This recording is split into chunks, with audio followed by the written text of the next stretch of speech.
वैष्णोदेवीला जाणाऱ्या यात्रेकरूंवर दहशतवाद्यांनी केलेल्या भ्याड हल्ल्याच्या निषेधार्थ अमरावती शहरात बजरंग दलाच्या वतीनं जिल्हाधिकारी कार्यालयावर निदर्शनं करण्यात आली आहे। वैष्णोदेवीला जाणाऱ्या यात्रेकरूंच्या बसवर पाकिस्तान आश्रित आतंकवाद्यांच्या गटानं भ्याड हल्ला करून गोळीबारात 10 यात्रेकरूंचा बळी घेतला।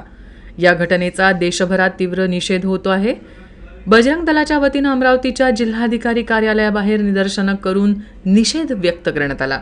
तसंच केंद्र सरकारनं या आतंकवाद्यांविरोधात कठोर मोहीम आखून त्यांना नेस्तनाबूत करावं अशी भावना व्यक्त करण्यात आली।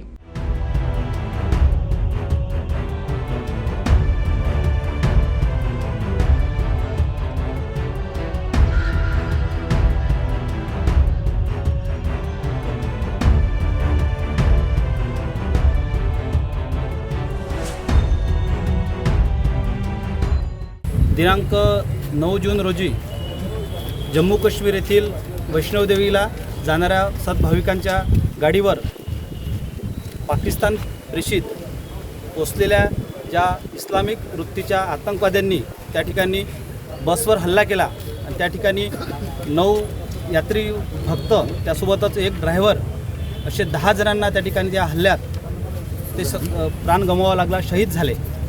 प्रथमतः त्या सर्व शहीदांना विश्व हिंदू परिषद बजरंग दल अमरावती वतीनं त्या ठिकाणी आम्ही भावपूर्ण श्रद्धांजली अर्पण करतो। पण त्यासोबतच या घटनेचा तीव्र निषेध करतो।